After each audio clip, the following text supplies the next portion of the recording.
اچھا دوستو، پچھلی ویڈیو میں ہم نے سقراط کے مقدمے کی کارروائی پہ بات کی تھی، اور سقراط نے جو اپنی تقریر کی اپنے دفاع میں، جو کہ بہت متاثر کن تھی، لیکن بدقسمتی سے وہ اپنا دفاع نہیں کر سکا، جس سے یہ بھی ثابت ہوتا ہے کہ اگر آپ کا جج منصف نہ ہو اور انصاف کے تقاضے پورے نہ ہوں تو چاہے دلائل دینے والا سقراط جیسا ذہین ترین آدمی بھی ہو، آپ اپنے مقدمے کا دفاع نہیں کر سکتے۔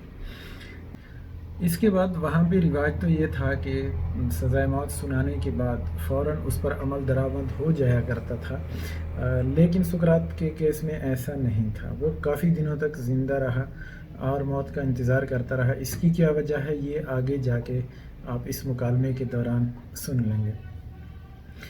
ان دنوں میں سقراط اپنے دوستوں اور شاگردوں کے ساتھ لمبی لمبی بحثوں میں الجھا رہتا، اور یہ جو مکالمہ ہے اس کا عنوان فیڈو ہے۔ فیڈو دراصل وہ شخص ہے جو یہ ساری باتیں سنا رہا ہے، یہ سارا آنکھوں دیکھا حال سنا رہا ہے، اور یہ اس سے سوال کیا ہے ایشکراٹس نے، جو فیلسی کا رہنے والا تھا۔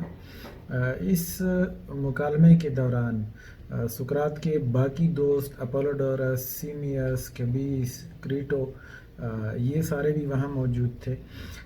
اس تحریر کیا ہے، اس کو افلاطون نے ایشکراٹس سے روایت کیا ہے، اور ایشکراٹس نے فیڈو سے۔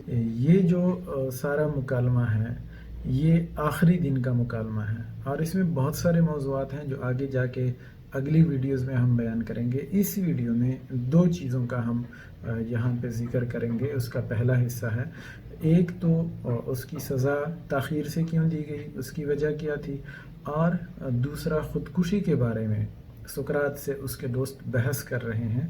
تو سقراط خودکشی کے بارے میں کیا کہتے ہیں، آئیے سنتے ہیں۔ ایشکراٹس: فیڈو، کیا تم اس روز قید خانے میں سقراط کے ساتھ تھے جس دن اس نے زہر پیا ہے؟ فیڈو: ہاں ایشکراٹس، میں وہیں تھا۔ ایشکراٹس: میں اس کی موت کے حالات سننا چاہتا ہوں۔ اس نے اپنی زندگی کے آخری گھڑیوں میں کیا باتیں کی؟ ہم نے صرف اتنا سنا تھا کہ وہ زہر پی کر مر گیا، اور اس سے زیادہ کسی شخص کو معلوم نہ تھا، کیونکہ اب کوئی فیلسی ایتھنز نہیں جاتا اور مدت سے ایتھنز سے بھی کوئی ادھر نہیں آیا۔ چنانچہ ہمیں تفصیل سے کہانی نہیں معلوم کہ ہوا کیا تھا۔ فیڈو: کیا تم نے مقدمے کی کارروائی بھی نہیں سنی؟ ایشکراٹس: مقدمے کا حال تو کسی نے سنایا تھا، اور ہماری سمجھ میں یہ بات نہیں آئی کہ سزا سنانے کے بعد کیوں وہ اسی وقت نہیں مارا گیا، بلکہ ایک عرصے کے بعد۔ آخر اس کی کیا وجہ تھی؟ فیڈو: یہ محض اتفاق تھا ایشکراٹس۔ جس دن سقراط کا مقدمہ پیش ہوا اس سے ایک دن پہلے وہ جہاز سجایا گیا تھا جو اہل ایتھنز ڈیلس بھیجا کرتے ہیں۔ ایشکراٹس: یہ کون سا جہاز ہے؟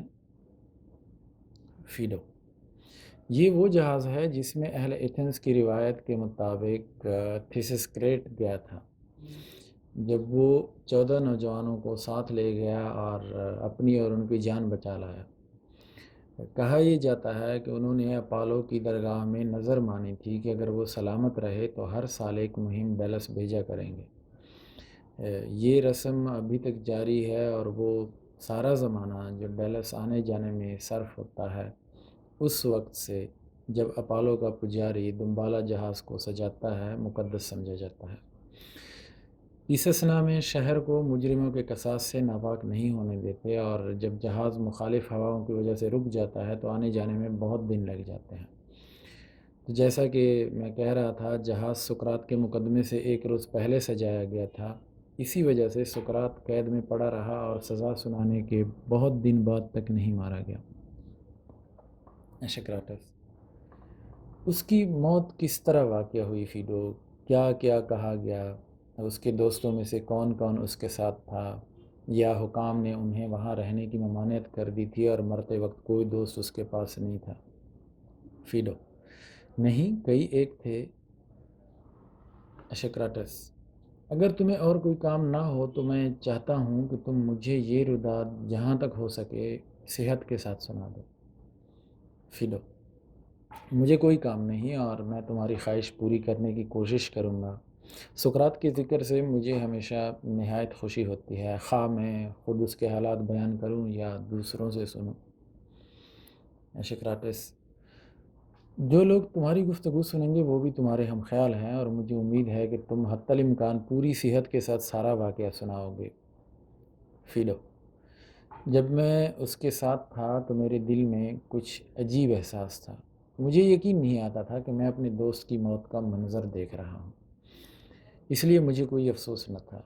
اس نے بے جگری سے جان دی اور اس کے الفاظ اور تیور اس قدر شاندار تھے کہ مجھے تو ایسا معلوم ہوتا تھا کہ اس پر خدا کی رحمت نازل ہو رہی ہے۔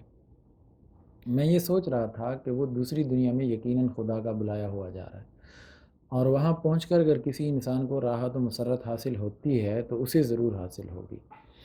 اس لیے مجھے اس کی حالت پر افسوس نہیں ہوا جیسا کہ بظاہر ایسے وقت میں قدرتی طور پر ہونا چاہیے تھا۔ پھر بھی مجھے فلسفیانہ بحث میں وہ لطف نہیں محسوس ہوا جو عموماً ہوا کرتا ہے۔ میں خوش تو ضرور تھا، لیکن اس خوشی میں دکھ کی کچھ عجیب آمیزش تھی، کیونکہ میرے ذہن سے یہ خیال کسی طرح نہیں نکلتا تھا کہ وہ عنقریب مرنے والا ہے، اور یہ دوہرا احساس ہم سب میں مشترک تھا۔ ہم کبھی ہنستے تھے اور کبھی روتے تھے، خصوصاً اپولوڈورس جو بہت جلد جوش میں آ جاتا ہے۔ تم تو اس کی طبیعت سے واقف ہی ہو۔ وہ بالکل اپنے قابو میں نہیں تھا اور ہم سب بہت متاثر تھے۔ ایشکراٹس: اور کون کون لوگ موجود تھے وہاں؟ فیلو: خاص ایتھنس کے باشندوں میں اپولوڈورس، کریٹوبولس اور اس کے علاوہ ہرموگنیس، ایپیگنیس، ایشینیس، اینٹیتھینیس موجود تھے، اور کیٹیپس موجود تھا۔ اس کے علاوہ مینکسینس وغیرہ بھی تھے۔ افلاطون جہاں تک مجھے یاد ہے وہ بیمار تھے۔ ایشکراٹس: کچھ باہر کے لوگ بھی تھے؟ فیلو: تھے، کیوں نہیں۔ سیمیس، تھیبی، کیبیس اور فیڈوننڈس، ایکلیڈس اور ٹرپسون جو مگارا سے آئے تھے۔ ایشکراٹس: اور ارسٹپس اور کلومبیٹرس؟ فیڈو: نہیں، ان کے متعلق یہ سنا تھا کہ وہ ایگینیا گئے ہوئے ہیں۔ ایشکراٹس: اس کے علاوہ اور کوئی؟ فیڈو: میرے خیال میں بس اتنے ہی تھے۔ ایشکراٹس: اچھا، تو تم لوگ کیا باتیں کرتے رہے؟ فیڈو: میں شروع سے چلتا ہوں اور ساری گفتگو کو دہرانے کی کوشش کرتا ہوں۔ پچھلے چند روز سے ہم لوگ صبح سویرے اس چوک میں جہاں مقدمہ پیش ہوا تھا جمع ہو جایا کرتے تھے۔ یہ جگہ قید خانے کے قریب قریب ہی ہے۔ ہم یہاں کھڑے آپس میں باتیں کرتے رہتے تھے یہاں تک کہ پھاٹک کھل جائے، اس لیے کہ پھاٹک بہت سویرے نہیں کھلتا تھا۔ پھر اندر چلے جاتے تھے اور عموماً دن بھر سقراط کے ساتھ رہتے تھے۔ آخری صبح کو ہم معمول سے کچھ پہلے وہاں جمع ہو گئے، اس لیے کہ اس سے پہلے روز جب ہم شام کو قید خانے سے رخصت ہو رہے تھے تو ہم نے یہ سنا کہ مقدس جہاز ڈیلس سے واپس آ گیا ہے، اور آپس میں طے کر لیا کہ کل بہت سویرے مقررہ مقام پر جمع ہوں گے۔ جب ہم پہنچے تو جیلر نے ہمیں دستک کا جواب دیا، ہمیں اندر لے جانے کی بجائے خود باہر آ گیا اور کہا کہ جب تک میں نہ بلاؤں تم یہیں ٹھہرو، اس لیے کہ اس وقت سرکاری اہلکار سقراط کے پاس آئے ہوئے ہیں۔ وہ اس کی بیڑیاں اتروا رہے ہیں اور یہ احکام جاری کر رہے ہیں کہ آج اس کا خاتمہ کر دیا جائے۔ تھوڑی دیر میں وہ واپس آیا اور اس نے کہا کہ اب تم لوگ آ سکتے ہو۔ اندر جا کر ہم نے دیکھا کہ ابھی بھی سقراط کی بیڑیاں اتاری گئی ہیں، اور زانتھپ جسے تم جانتے ہو اس کے بچے کو گود میں لیے اس کے قریب بیٹھی ہے۔ ہمیں دیکھ کر وہ جیسا کہ عورتوں کا طریقہ ہوتا ہے رونے دھونے لگی، اور اس نے کہا کہ ہائے سقراط، یہ آخری موقع ہے تمہیں اپنے دوستوں سے اور انہیں تم سے باتیں کرنے کا۔ سقراط نے کریٹو سے مخاطب ہو کر کہا، کوئی شخص جا کر اسے گھر پہنچا دے۔ چنانچہ کریٹو کے آدمیوں میں سے چند اسے وہاں سے لے گئے اور وہ روتی پیٹتی رخصت ہو گئی۔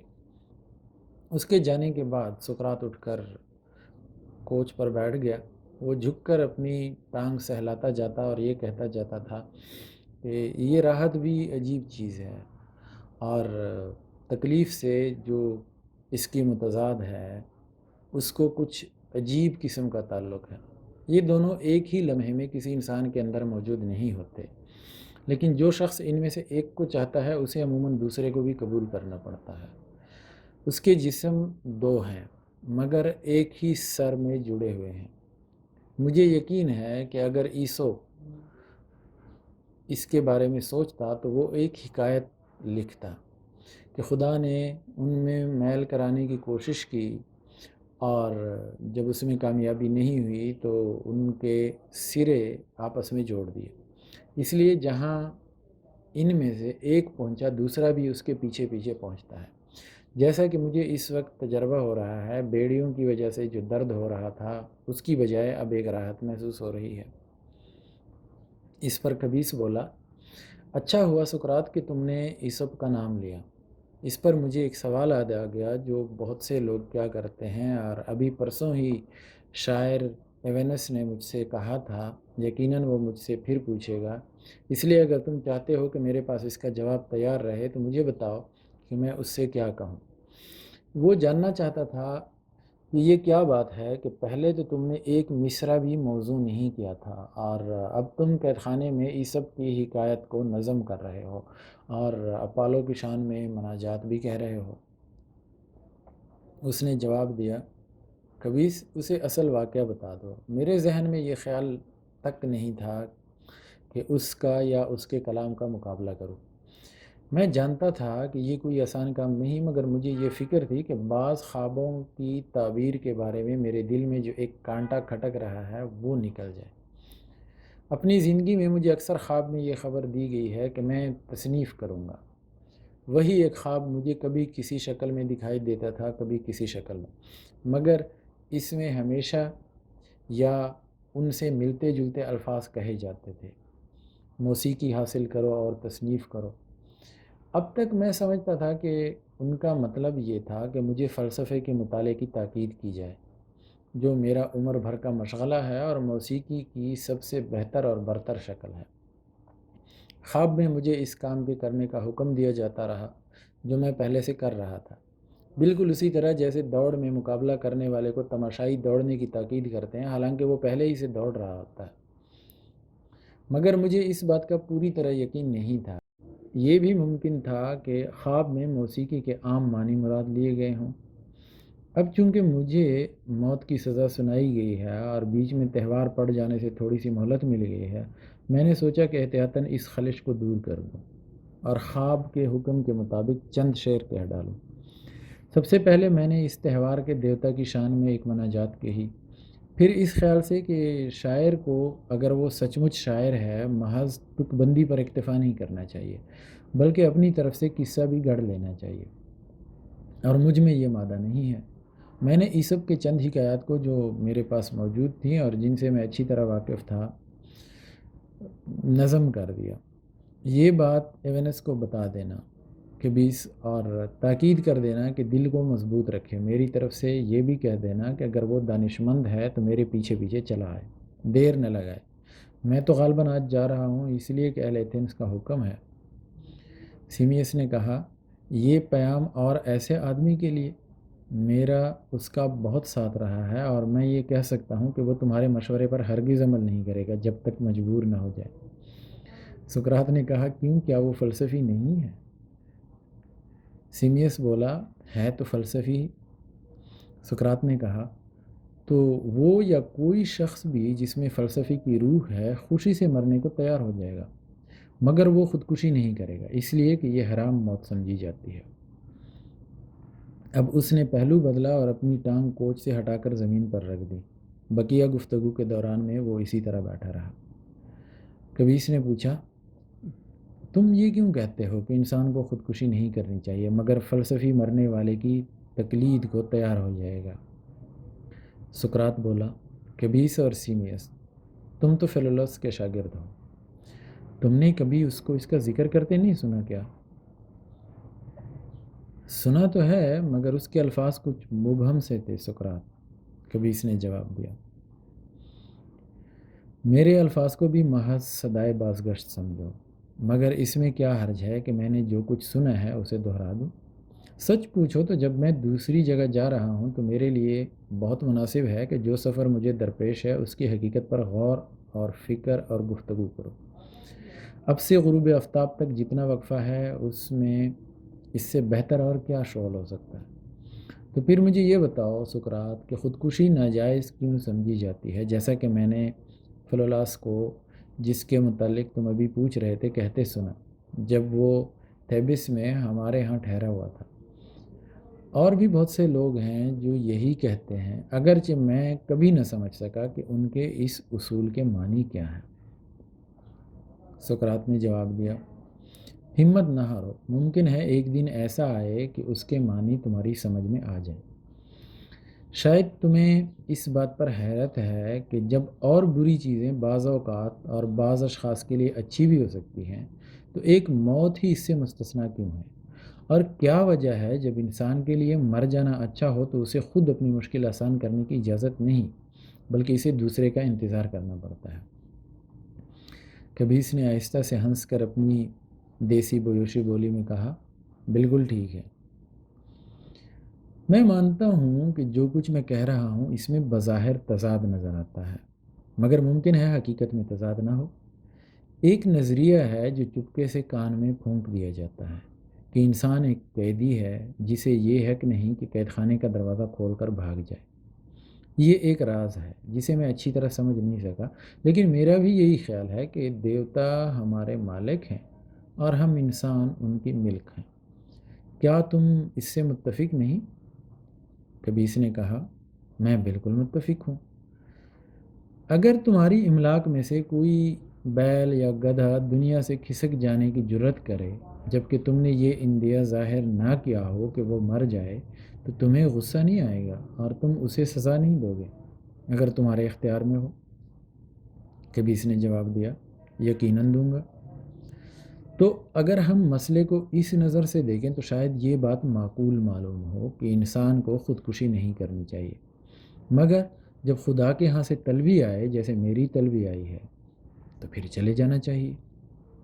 کبیس نے کہا، ہاں سقراط، یہ بات تو صحیح معلوم ہوتی ہے، لیکن تم اس عقیدے کو بظاہر صحیح ہے کہ خدا ہمارا مالک ہے اور ہم اس کی ملک ہیں، اس سے کیوں کر مطابقت دو گے کہ انسان کو خوشی سے مرنے پر آمادہ رہنا چاہیے؟ جو تم ابھی فلسفیوں کی طرف منسوب کر رہے تھے، یہ کہنا تو کچھ معقول نہیں کہ دانشمند ترین انسان کو خوشی سے وہ خدمت ترک کرنے پر آمادہ رہنا چاہیے جس میں بہترین حاکموں یعنی دیوتاؤں کی اطاعت ہو۔ اس لیے کہ یقیناً کوئی دانشمند یہ نہیں سمجھتا کہ آزاد ہونے کے بعد وہ خود اپنی خبرگیری اس سے بہتر کر سکتا ہے جیسے دیوتا اس کی کرتے ہیں۔ ہاں، ایک احمق کا شاید یہ خیال ہو، وہ دل میں کہے کہ مالک کے گھر سے بھاگ جاؤں تو اچھا ہے، اور یہ نہ سوچے کہ اس کا فرض یہی ہے کہ نیکوں سے نہ بھاگے بلکہ آخر تک ان کے ساتھ رہے۔ اور بھاگنا بالکل بے معنی حرکت ہے۔ دانشمند آدمی تو ہمیشہ اس کے ساتھ رہنا پسند کرے گا جسے وہ اپنے سے بہتر سمجھتا ہے۔ یہ بات تو سقراط اس کے بالکل برعکس ہے جو تم نے ابھی کہی ہے۔ اس خیال کے مطابق تو اس دنیا سے گزرتے وقت دانشمند آدمی کو افسوس کرنا چاہیے اور احمق کو خوش ہونا چاہیے۔ کبیس کی سنجیدگی سقراط کو پسند آئی۔ اس نے ہماری طرف مخاطب ہو کر کہا، دیکھو یہ شخص ہمیشہ تحقیق سے کام لیتا ہے، یہ نہیں کہ جو کسی سے سنی فوراً مان لی۔ سیمیس بولا، اور جو اعتراض یہ کر رہا ہے سقراط وہ یقیناً کچھ وزن رکھتا ہے۔ آخر اس کے کیا معنی ہے کہ ایک حقیقی دانشمند شخص اس مالک کے پاس سے جو اس سے بہتر ہے بھاگنا چاہے اور ذرا سی بات میں اسے چھوڑ دے؟ اور مجھے تو یہ خیال ہوتا ہے کہ کبیس کا اشارہ تمہاری طرف ہے۔ وہ سمجھتا ہے کہ تم بہت شوق سے ہم لوگوں کو اور ان دیوتاؤں کو جنہیں تم اچھے مالک مانتے ہو چھوڑ کر چلے جانے پر آمادہ ہو۔ سقراط نے کہا، ہاں تمہارا کہنا ایک حد تک ٹھیک ہے۔ اچھا، تو تمہارے خیال میں مجھے تمہارے الزام کا جواب اسی طرح دینا چاہیے گویا میں عدالت میں ہوں؟ سیمیس بولا، ہم چاہتے تو یہی ہیں۔ تو پھر مجھے یہ کوشش کرنا چاہیے کہ تمہارے سامنے اس سے زیادہ کامیاب صفائی پیش کروں جیسی ججوں کے سامنے پیش کی تھی۔ میں یہ ماننے کو تیار ہوں سیمیس اور کبیس کہ مجھے اپنی موت کا رنج ہونا چاہیے تھا، اگر مجھے دو باتوں کا یقین نہ ہوتا۔ ایک یہ کہ میں نئے دیوتاؤں کے پاس جا رہا ہوں جو دانشمند اور نیک ہیں، اس کا مجھے پورا یقین ہے جہاں تک ان معاملات میں ہو سکتا ہے۔ دوسرے، گو مجھے اس کا یقین نہیں مرحوم بزرگوں کے پاس جو ان لوگوں سے بہتر ہیں جنہیں میں چھوڑ رہا ہوں، اب مجھے وہ رنج نہیں جو اس صورت میں ہونا چاہیے تھا۔ میرا دل کہتا ہے کہ مرنے کے بعد بھی انسان کے لیے کوئی چیز باقی ضرور رہتی ہے، اور وہ چیز نیکوں کے لیے اس سے کہیں اچھی ہے جیسی بروں کے لیے ہے۔ سیمیس نے کہا، مگر سقراط، کیا تم یہ جانتے ہو کہ اپنے خیالات اپنے ساتھ لے جاؤ؟ کیا ہمیں ان سے مستفید نہیں کرو گے؟ آخر اس نعمت میں ہمارا بھی تو حصہ ہے۔ اس کے علاوہ اگر تم نے ہمیں قائل کر دیا تو جو الزام تم پر لگایا گیا ہے اس کی تردید بھی ہو جائے گی۔ سقراط نے جواب دیا، میں اپنی طرف سے پوری کوشش کروں گا، مگر پہلے مجھے یہ سن لینے دو کہ کریٹو کیا چاہتا ہے۔ وہ بہت دیر سے مجھ سے کہنے کا ارادہ کر رہا ہے۔ کریٹو بولا، صرف اتنی بات ہے سقراط، وہ ملازم جو تمہیں زہر دے گا مجھ سے کئی بار کہہ چکا ہے اور چاہتا ہے کہ میں تم سے یہ بھی کہہ دوں کہ تمہیں زیادہ باتیں نہیں کرنی چاہیے۔ اس کا کہنا ہے کہ باتیں کرنے سے جسم میں حرارت بڑھ جاتی ہے اور اس سے زہر کے عمل میں خلل پڑنے کا اندیشہ ہے۔ جن لوگوں کو جوش آ جائے انہیں بعض اوقات دوسرا بلکہ تیسرا پیالہ بھی پینا پڑتا ہے۔ سقراط نے کہا، تو اس سے کہو کہ اپنے کام سے کام رکھے اور تیار رہے کہ اگر ضرورت ہو تو 2 بار بلکہ 3 بار زہر پلائے۔ بات ختم۔ کریٹو نے کہا، مجھے اچھی طرح معلوم تھا کہ تم کیا کہو گے، مگر مجھے اس کا اطمینان کرنا تھا۔ اس نے کہا، خیر کوئی بات نہیں۔ اور اب اے میرے ججو، میں تمہارے سامنے یہ ثابت کرنا چاہتا ہوں کہ حقیقی فلسفی کو چاہیے کہ موت کے وقت خوش ہو اور یہ امید رکھے کہ دوسری دنیا میں اس کے لیے ہر طرح کی بھلائی ہے۔ اس کی وجہ سیمیس اور کبیس میں تمہیں سمجھانے کی کوشش کروں گا۔ میرا خیال ہے کہ غالباً فلسفے کے سچے پرستار کی طرف سے لوگوں کو غلط فہمی رہے گی۔ وہ یہ نہیں دیکھتے کہ یہ شخص ہمیشہ موت کی تلاش میں ہے اور مرتا رہتا ہے۔ اگر یہ سچ ہے اور وہ عمر بھر موت کا خواہش مند رہا ہے تو پھر کیا وجہ ہے کہ جب اس کا وقت آ جائے تو وہ اس چیز سے پریشان ہو جس کی اسے ہمیشہ خواہش اور تلاش رہی ہے؟ سیمیس نے ہنس کر کہا، اگرچہ اس وقت طبیعت ہنسنے کے لیے موزوں نہیں تھی، مگر تم نے مجھے ہنسا دیا۔ مجھے بے اختیار خیال آتا ہے کہ عام لوگ تمہاری بات سن کر کہیں گے کہ تم نے فلسفیوں کی کیا اچھی تعریف کی ہے۔ اسی طرح ہمارے ہم وطن کہیں گے کہ جو زندگی فلسفی چاہتے ہیں وہ حقیقت میں موت ہے، اور اب ہمیں معلوم ہو گیا کہ وہ موت کے جس کی انہیں خواہش ہے ہر طرح مستحق بھی ہیں، اور ان کا یہ خیال صحیح ہوگا بجز ان الفاظ کے کہ ہمیں معلوم ہو گیا، اس لیے کہ نہ تو انہیں اس موت کی حقیقت معلوم ہے جس کی فلسفی کی خواہش ہے، اور نہ یہ معلوم ہے کہ وہ کیوں موت کا خواہش مند یا مستحق ہے۔ مگر ان کا ذکر چھوڑو، ہمیں خود ہی اس مسئلے پر بحث کرنے دو۔ کیا ہم یہ مانتے ہیں کہ موت کوئی چیز ہے؟ سیمیس نے جواب دیا، بے شک ہے۔ کیا وہ جسم و روح کی جدائی نہیں ہے؟ اسی کی تکمیل کو مر جانا کہتے ہیں، جب روح الگ وجود رکھتی ہو اور جسم سے چھوٹ جائے، اور جسم روح سے چھوٹ جائے تو وہ موت نہیں تو اور کیا ہے؟ بالکل ٹھیک۔ ایک اور سوال ہے جس سے غالباً اس مسئلے پر جس کی ہم اس وقت تحقیق کر رہے ہیں کچھ روشنی پڑ جائے گی۔ اگر تم میں اور مجھ میں اتفاق ہو جائے تو کیا فلسفی کو کھانے اور پینے کی لذتوں کی، اگر انہیں لذت کہا جائے، پرواہ کرنی چاہیے؟ ہرگز نہیں، کبیس نے جواب دیا۔ اور عشق و محبت کی لذتیں، کیا ان کی اسے پرواہ ہونی چاہیے؟ بالکل نہیں، کبیس بولا۔ اور کیا وہ تناسانی کی دوسری صورتوں کی طرف کچھ زیادہ توجہ کرے گا، مثلاً قیمتی کپڑے یا کھڑاویں، زیور اور آرائش کا سامان مہیا کرنا؟ کیا اس کے برخلاف وہ قدرتی ضرورت کے علاوہ اور سب چیزوں کو حقیر نہیں سمجھتا؟ تمہارا کیا خیال ہے؟ میرے خیال میں وہ انہیں حقیر سمجھتا ہے، کبیس نے جواب دیا۔ کیا تم یہ نہیں کہو گے کہ اسے تمام تر روح سے سروکار ہے، جسم سے کوئی واسطہ نہیں؟ جہاں تک ممکن ہے وہ جسم سے قطع نظر کر کے روح کی طرف متوجہ ہوتا ہے۔ بالکل ٹھیک ہے، کبیس بولا۔ اس قسم کے معاملات میں ہم فلسفیوں کو دیکھتے ہیں کہ وہ سب لوگوں سے زیادہ روح کو جسم کے تعلق سے علیحدہ کرنے کی کوشش کرتے ہیں۔ بالکل ٹھیک ہے، خبیث بولا۔ برخلاف اس کے سیمیس اور ساری دنیا کی یہ رائے ہے کہ جو شخص لذت کا ذوق نہ رکھتا ہو اور جسمانی لذت سے محظوظ نہ ہو، اس کی زندگی ہیچ ہے۔ جسے ان چیزوں سے دلچسپی نہ ہو وہ مردے سے بدتر ہے۔ یہ بھی ٹھیک ہے، کبھی اس نے کہا۔ اور علم و معرفت کے حصول کے بارے میں ہم کیا کہیں گے؟ اگر جسم کو اس قسم کی تحقیقات میں شریک کیا جائے تو وہ کچھ مدد دے گا یا اور رکاوٹ ڈالے گا؟ میرا مطلب یہ ہے کہ باصرہ اور سامعہ سے حقیقی علم حاصل ہوتا ہے۔ میرا مطلب یہ ہے کہ کیا آنکھوں اور کانوں سے حقیقی علم حاصل ہوتا ہے؟ کیا یہ دونوں، جیسا کہ ہمارے شاعر کہتے ہیں، جھوٹے گواہ نہیں ہیں؟ اور جب ان دونوں قوتوں کی شہادت غلط اور مبہم ہے تو پھر اور حواس کو کیا کہا جائے؟ کیونکہ یہ تو تم تسلیم کرو گے کہ یہی سب میں بہتر ہے۔ یقیناً۔ تو پھر روح حقیقت کی معرفت کب حاصل کرتی ہے؟ اس لیے کہ وہ جب جسم کے ساتھ مل کر کسی مسئلے پر غور کرنا چاہتی ہے تو صریحاً دھوکہ کھاتی ہے۔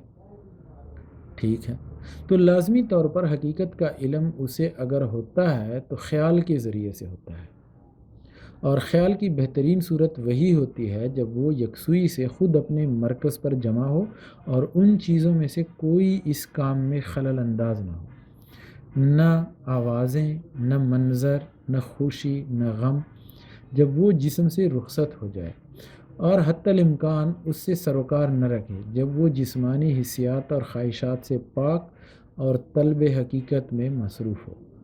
اور اس لحاظ سے فلسفی جسم کو ذلیل کرتا ہے، اس کی روح جسم سے بھاگتی ہے اور تنہا رہنا چاہتی ہے۔ مگر ایک اور بات ہے سیمیس، کیا کوئی مکمل انصاف کا وجود ہے دنیا میں کہیں؟ ضرور ہے، اور مکمل حسن اور مکمل خیر اور بھلائی یقیناً ہے، مگر کیا تم نے ان میں سے کسی کو اپنی آنکھ سے دیکھا ہے؟ نہیں۔ یا کسی اور جسمانی قوت کو حس کے ذریعے سے ان کا ادراک حاصل کیا ہے؟ اور میں صرف انہی کی نہیں پوچھتا، بلکہ عظمت، صحت، قوت، غرض ہر چیز کی حقیقت اور ماہیت کو، کیا تم نے ان کے وجود کا ادراک کبھی جسمانی حواس سے کیا ہے؟ مثلاً آنکھوں سے، کانوں سے؟ کیا اس کے برخلاف ایک چیز کی حقیقت سے سب سے زیادہ قریب وہ شخص نہیں پہنچتا جو اپنی ذہنی قوت مشاہدے سے اس طرح کام لیتا ہے کہ جس چیز پر غور کرے اس کی ماہیت کا نہایت صحیح تصور حاصل کرے؟ یقیناً ایسا ہے، اور وہی شخص ان کا خالص ترین علم حاصل کر سکتا ہے جو ان میں سے ہر ایک کا صرف اپنے ذہن کے ذریعے سے ادراک کرے، اور خیال کے عمل میں جو آپ کی حس باصرہ یا کسی اور حس کے عمل کے ساتھ شریک نہ کرے، بلکہ خود ذہن کی صاف روشنی میں ہر چیز کی حقیقت کو تلاش کرے۔ جو شخص تا حد امکان آنکھ، کان، غرض سارے جسم سے آزاد ہو جائے، ان چیزوں کو انتشار خیال کا باعث سمجھتا ہے جو روح کو آلودہ کرے، اس لیے کہ وہ اسے علم و حقیقت حاصل کرنے سے روکتی ہیں۔ اگر وہ وجود حقیقی کی معرفت نہ حاصل کرے گا تو اور کون کرے گا؟ سیمیس نے جواب دیا، جو کچھ تم نے کہا اس میں عجیب و غریب حقیقت نظر آتی ہے سقراط، اور جب فلسفی ان سب باتوں پر غور کریں گے تو کیا ان کے ذہن میں ایک خیال پیدا نہ ہوگا جسے وہ کچھ اس قسم کے لفظوں میں بیان کریں گے کہ ہمیں غور و فکر کی ایک راہ مل گئی ہے جو ہماری بحث کو اختتام تک پہنچا دیتی ہے کہ جب تک روح جسم کے اندر ہے اور اس کی برائیوں سے آلودہ ہے، ہماری آرزو پوری نہیں ہوگی، اور وہ آرزو کیا ہے؟ تلاش حق۔ اس لیے کہ محض ایک غذا کی ضرورت ہمارے جسم کو ہمارے لیے طرح طرح کے مصیبتوں کا باعث بنا دیتی ہے۔ اس کے علاوہ جسم امراض کی زد میں ہے جو ہم پر حملہ کرتے ہیں، طلب اور حقیقت کی راہ میں حائل ہوتے ہیں۔ وہ ہم کو محبت، خواہش نفس اور خوف کے جذبات سے، طرح طرح کے اوہام سے اور انتہائی حماقت سے معمور اور بقول شخص سوچنے کی قوت سے محروم کر دیتا ہے۔ آخر یہ لڑائی جھگڑے جتھے بندیاں کہاں سے پیدا ہوتی ہیں؟ سوائے جسم اور جسمانی خواہشات کے جنگ و جدل کی جڑ روپے کی ہوس ہے، اور روپیہ محض جسم کی خاطر اور اس کی خدمت کے لیے درکار ہے۔ ان سب رکاوٹوں کی وجہ سے ہمیں فلسفے کے مطالعے کا وقت نہیں ملتا، اور اگر کچھ فرصت مل بھی جائے اور ہم غور و فکر کی طرف متوجہ ہوں تو جسم بار بار اس میں خلل انداز ہوتا ہے، ہماری تحقیق میں ابتری اور الجھن پیدا کرتا ہے، اور ہمیں ایسا چکر میں ڈال دیتا ہے کہ ہم حقیقت کا مشاہدہ نہیں کر پاتے۔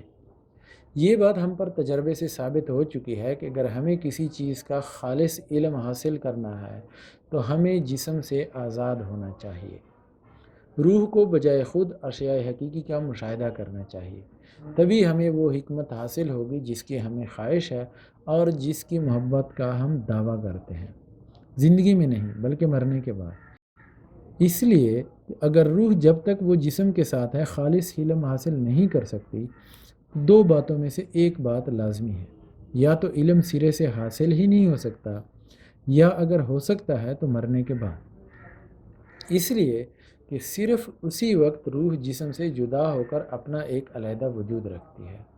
موجودہ زندگی میں بھی میرے خیال میں ہم علم سے زیادہ قریب اسی صورت میں ہوتے ہیں جب ہمیں جسم سے کم تعلق یا واسطہ ہو، اور ہم جسمانیت میں ڈوبے ہوئے نہیں ہوتے بلکہ اپنے آپ کو اس سے پاک رکھتے ہیں، یہاں تک کہ مشیت الہی ہمیں جسم کی قید سے نجات دے دے۔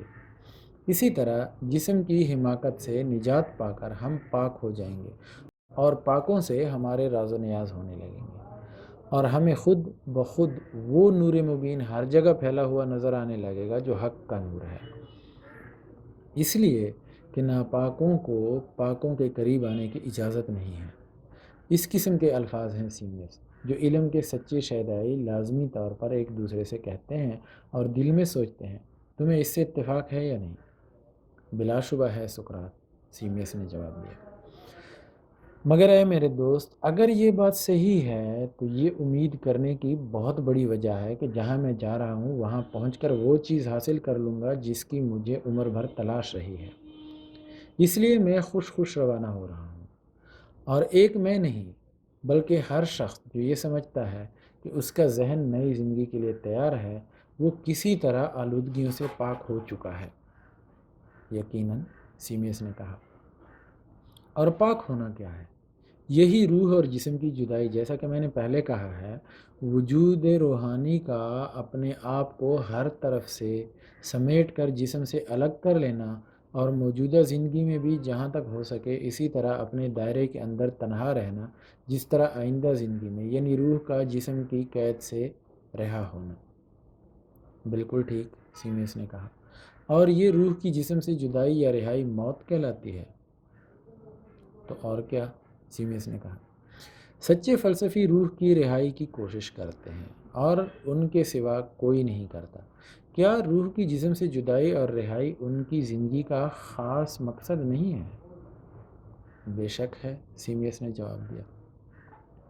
اور جیسا کہ میں پہلے کہہ رہا تھا، یہ ایک نہایت مضحکہ خیز اور بے جوڑ بات ہوگی کہ یوں تو لوگ جہاں تک ان سے ممکن ہے اپنی زندگی کو موت سے قریب تر کرنے کی کوشش کریں، اور جب موت آپ پہنچے تو افسوس کرنے لگیں۔ اور سچے فلسفی سیمس ہمیشہ مرنے کے شغل میں مصروف رہتے ہیں، اسی لیے انہیں اور سب لوگوں کے مقابلے میں موت کم خوفناک معلوم ہوتی ہے۔ تم اس مسئلے پر اس پہلو سے غور کرو۔ اگر وہ ہر طرح سے جسم کے دشمن رہتے ہیں اور روح کے ساتھ تنہائی چاہتے ہیں، تو کس قدر بےتکی بات ہوگی کہ جب ان کی یہ آرزو پوری ہو وہ کانپنے اور رونے لگیں بجائے خوش ہونے کے کہ وہ ایسی جگہ جا رہے ہیں جہاں پہنچ کر انہیں وہ چیز حاصل ہو جائے گی جس کی زندگی بھر خواہش کرتے رہے، یعنی حکمت اور دانائی، اور اسی کے ساتھ اپنے دشمن کی صحبت سے نجات مل جائے گی، یعنی ان کا جسم۔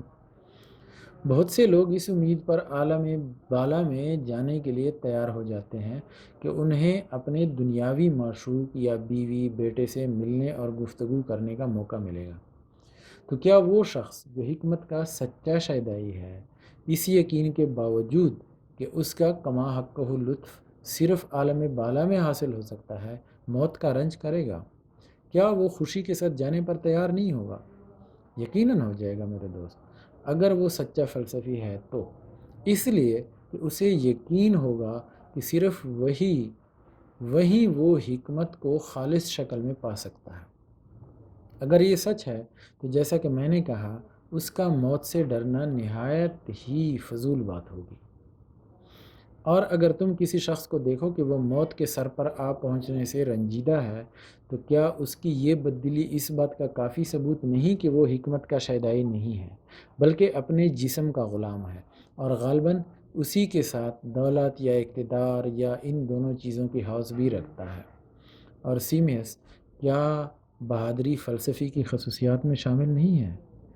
پھر پاکیزگی، جس کے متعلق عوام تک جانتے ہیں کہ وہ اس پر مشتمل ہے کہ آدمی جذبات پر ضبط اور قابو رکھے اور اپنے آپ کو ان سے بالاتر سمجھے۔ کیا پاکیزگی صرف ان لوگوں کی مخصوص صفت نہیں ہے جو جسم کو حقیر سمجھتے ہیں اور اپنی زندگی فلسفے کے مطالعے میں صرف کرتے ہیں؟ اس لیے کہ اوروں کی شجاعت اور پاکیزگی اگر تم غور سے دیکھو حقیقت میں ایک ناقص چیز ہے۔ تم جانتے ہو کہ موت کو عام لوگ بہت بری چیز سمجھتے ہیں، اور بہادر لوگ موت کا مقابلہ اسی لیے کرتے ہیں کہ انہیں اس سے بھی بدتر چیز کا خوف ہوتا ہے۔ تو سوائے فلسفیوں کے اور سب لوگ صرف خوف اور بزدلی کی وجہ سے بہادر ہوتے ہیں۔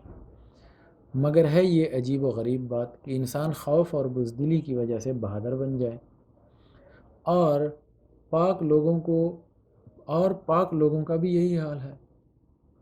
ان کے اعتدال کا باعث ان کی بے اعتدالی ہے۔ یہ بظاہر ایک ناقص بات معلوم ہوتی ہے، مگر حقیقت میں اس قسم کے غیر دانشمندانہ پاکی میں ہوتا ہے۔ لوگوں کو بعض لذتوں سے محروم ہو جانے کا ڈر ہوتا ہے، اور اس خیال سے کہ یہ ہاتھ سے نہ جانے پائیں، وہ ان لذتوں سے مغلوب ہو کر بعض اور لذتوں سے پرہیز کرتے ہیں۔ اور اگرچہ لذتوں سے مغلوب ہو جانا یا بے اعتدالی کہلاتا ہے، لیکن یہ لوگ مغلوب ہو جانے کو غالب آ جانا سمجھتے ہیں۔ میں اسی معنی میں یہ کہتا ہوں کہ گویا وہ بے اعتدالی کے ذریعے سے معتدل بن جاتے ہیں، مگر ایک خوف یا لذت یا علم کا کسی اور خوف یا لذت یا علم سے اور بڑی چیز کا چھوٹی چیز سے اس طرح مبادلہ کرنا، گویا یہ بازاری سکے ہیں، اخلاقی مبادلہ نہیں ہے۔ میرے نیک بخت سیمیس، دنیا میں کھرا سکہ صرف ایک ہی ہے جس سے ہر چیز کا تبادلہ کرنا چاہیے، یعنی حکمت صرف اسی کے مبادلے میں اور اسی کے ذریعے سے حقیقت میں ہر چیز کی خرید فروخت ہوتی ہے، خواہ وہ شجاعت ہو یا عفت یا عدل حقیقی۔ نیکی عفت کے تابع ہے، خواہ اس کے ساتھ کتنا ہی خوف یا کتنی ہی لذتیں مفید یا مضر چیزیں ملی ہوئی ہوں۔ وہ نیکی جو ان چیزوں پر مشتمل ہے، جبکہ ہم ان کا حکمت سے قطع تعلق کر کے آپس میں مبادلہ کیا کرتے ہیں، اصل میں نیکی نہیں بلکہ محض اس کی پرچھائی ہے۔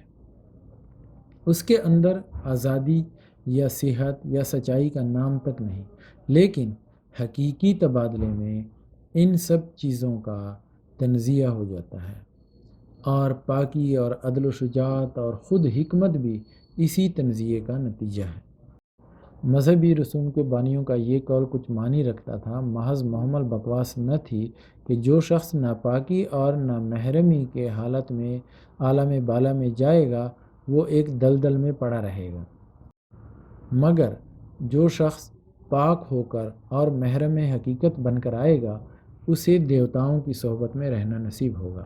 اس لیے کہ جیسا ان رسوم میں کہا جاتا ہے، باقوس کے عصا بردار تو بہت سے ہیں مگر سچے صوفی بہت کم ہیں، اور میرے نزدیک یہاں سچے صوفی کے الفاظ سے مراد سچے فلسفی ہیں۔ انہی کے زمرے میں شامل ہونے کی میں اپنی بساط کے مطابق عمر بھر کوشش کرتا رہا۔ یہ بات کہ آیا میری کوشش صحیح تھی یا نہیں اور مجھے اس میں کامیابی ہوئی یا نہیں، مجھے تھوڑی سی دیر میں معلوم ہو جائے گی اگر خدا کو منظور ہوا، جب میں دوسری دنیا میں پہنچ جاؤں گا۔ میرا عقیدہ ہے اس لیے میں کہتا ہوں سیمیس اور کبیس کہ میرا تم سے اور ان دیوتاؤں سے جو اس دنیا میں میرے مالک ہیں جدا ہونے پر رنج اور افسوس نہیں کرنا، بلکہ بجا ہے اس لیے کہ مجھے یقین ہے کہ دوسری دنیا میں بھی مجھے اتنے ہی اچھے مالک اور دوست مل جائیں گے۔ مگر بہت سے لوگ اس بات کو نہیں مانتے۔ اگر میں اپنی صفائی کے ذریعے سے تمہیں ایتھنز کے ججوں سے زیادہ متاثر کر سکوں تو بہت اچھا ہے۔ کبیس نے جواب دیا، سقراط، تم نے جو کچھ کہا اس میں سے اکثر باتوں کو میں مانتا ہوں، لیکن روح کے معاملے میں لوگ بد اعتقاد ہوا کرتے ہیں۔ انہیں یہ اندیشہ ہے کہ شاید جسم سے چھوٹ کر اس کا کہیں ٹھکانہ نہ رہے، اور جس دن موت آئے اسی دن ہی روح بھی ختم ہو جائے، یعنی بدن سے جدا ہوتے ہی وہ دھوئیں یا ہوا کی طرح بکھر کر نکلے اور اڑتے اڑتے ختم ہو جائے۔ اگر برائیوں سے پاک ہو کر جن کا تم نے ذکر کیا ہے وہ کہیں ایک جگہ جمع کی جا سکتی تو یہ امید ہوتی کہ جو کچھ تم نے کہا وہ سچ ہے۔ لیکن اس کے لیے بہت کچھ بحث اور ثبوت کی ضرورت ہے کہ انسان کے مرنے کے بعد بھی روح کا وجود باقی رہتا ہے اور اس میں قوت اور عقل بھی پائی جاتی ہے۔ سقراط نے کہا، یہ ٹھیک ہے کبیس، میرے خیال میں ہمیں اس پر تھوڑی سی بحث کر لینی چاہیے کہ ان مسائل میں کون سی چیز زیادہ قرین قیاس ہے۔ کبیس بولا، میں دل سے چاہتا ہوں کہ ان کے متعلق تمہاری رائے معلوم کروں۔ سقراط نے کہا، میرا خیال ہے میری اس وقت کی گفتگو سن کر کوئی شخص یہاں تک کہ میرے پرانے دشمن فرح نگار شاعر بھی مجھ پر یہ الزام نہیں لگائیں گے کہ میں ان معاملات کے متعلق بیکار گفتگو کر رہا ہوں جن سے مجھے کوئی تعلق نہیں، کیونکہ اب میرا بہت گہرا تعلق ہے اور اب میں مرنے کے قریب ہوں۔ اچھا، تو پھر ہمیں اپنی بحث شروع کر دینی چاہیے۔ آؤ پہلے اس مسئلے پر غور کر لیں کہ آیا مرنے کے بعد انسان کی روحیں عالم بالا میں جاتی ہیں یا نہیں۔ روح کے بارے میں گفتگو سننے کے لیے اگلی ویڈیو دیکھیے۔